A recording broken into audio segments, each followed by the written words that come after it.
On est aujourd'hui le 11, dans le mois de Hadar. Grande journée aujourd'hui, c'est Iloula d'un très grand rabbin que je pense que chacun de nous connaît. Il a dû étudier un de ses 122 livres qu'il a écrit. Il s'appelle en hébreu dans l'initiale le Hida. Le Hida, c'est Rabbi Yosef Chaim David Azoulay, décédé dans l'année 1806. Et c'était le Rav Mordechai Eliyahu Zecher Tzadik Livracha, le grand rabbin d'Israël, qui a tout fait pour amener ses ossements de Livorno. Il est décédé en Italie. Et il les a amenés à Jérusalem. Et il est même enterré et à côté de lui. Et aujourd'hui, on va apprendre un enseignement de sa part. Comme on est J-2 pour le jeûne d'Esther et pour Purim, il nous rappelle que la joie que Dieu il a quand on comprend le Amalek qui nous entoure, que ce sera l'Amalek physique qui est là ou l'Amalek spirituel, alors cette joie-là peut faire en sorte que le travail peut être fait en un jour.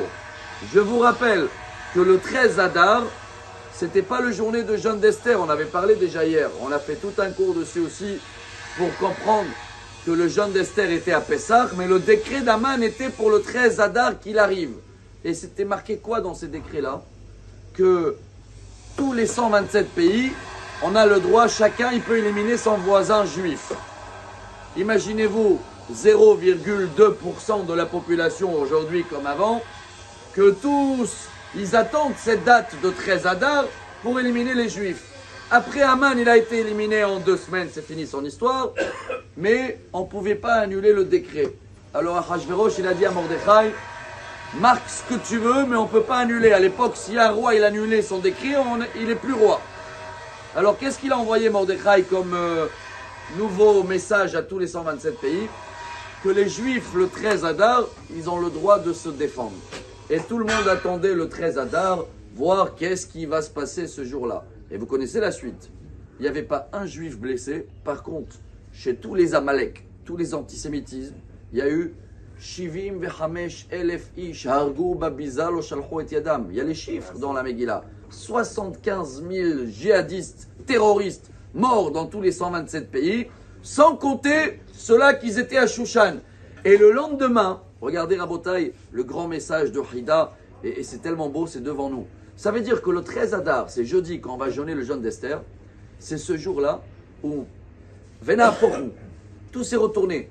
À la place que tout le monde pouvait toucher les juifs qui pouvaient se défendre, IDF, l'armée de défense, ils ont pu éliminer presque tous les Amalek qu'il y avait en une journée. Et le lendemain, ils ont fait quoi? La fête. C'est quoi le lendemain? 14 Purim. Ah, alors pourquoi à Jérusalem, c'est pas le lendemain, c'est le 15? Ben c'est simple, parce que le lendemain, Esther a demandé à Achashverosh, est-ce qu'on peut pendre les 10 enfants d'Aman et refaire encore une journée à Shushan parce qu'il reste encore des traces d'Amalek, on ne les a pas liquidés complètement. Et le roi, il a dit, et donc le lendemain, à Shushan, ils ne sont pas reposés encore, ce n'était pas la fête. Ils ont refait un ménage pour éliminer les derniers terroristes et les enfants d'Aman. Ils ont été pendus donc un an après leur père. Voilà un petit peu l'histoire, voilà pourquoi on va jeûner dans 2 jours pour remercier Dieu sur ce miracle. Comment on a pu presque éliminer tous ce Amalek.